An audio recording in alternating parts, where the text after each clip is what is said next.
Hello friends, তো দেখো একটা কাঁঠাল নিয়ে বসে পড়ছি আজকে কাঁঠালটা ভাঙার জন্য। কাঁঠালটা মা দেশ থেকে পাঠিয়েছিল, কাঁঠালটা পেকে গিয়েছে। তো আমি একটা চাকু নিয়ে নিচ্ছি, দেখো চাকুতে করে কেটে নিচ্ছি। কেন কি জানোই তো, কাঁঠালে প্রচুর আঠা থাকে, কাঁঠালের আঠা লাগলে পরে ছাড়ে না, তাই আমি চাকুতে করে কেটে নিলাম।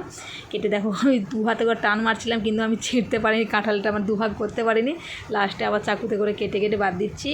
তো কাঁঠালটার দেখো কালারটা কিন্তু অতটা ভালো ছিল না, যে একটা কালারটা সুন্দর হবে তা না, একদম হালকা কালার ছিল, কিন্তু কাঁঠালটা অনেক মিষ্টি ছিল। আমি দেখাচ্ছি তোমাদেরকে, দেখো কেমন। আর কাঁঠাল খেতে কার কার ভালো লাগে অবশ্যই কমেন্টে জানিও। যাদের যাদের ভালো লাগে কাঁঠাল খেতে একটা লাইক করে দিও। তো আমার তো কাঁঠাল খেতে একদমই ভালো লাগে না, ঠিক আছে। আমার মেয়েরা তো কেউ কাঁঠাল খায় না, আমার বর খাবে, আমি একটু খাবো অল্প। খেঁজা কাঁঠাল হলে ভালো লাগে, কিন্তু নরম কাঁঠাল একদমই ভালো লাগে না। আর কাঁঠালটা দেখো আধা পাকা আধা কাঁচা ছিল, মানে খেঁজা অর্ধেকটা নরম ছিল। তো ছাড়িয়ে নিয়েছি সবগুলো, একটা খেয়ে তোমাদেরকে বলছি কেমন মিষ্টি কি মিষ্টি না। তো খেয়ে দেখলাম কাঁঠালটা অনেকই মিষ্টি, কিন্তু কাঁঠালটা আমাকে খেতে ভালো লাগে না। Bye bye.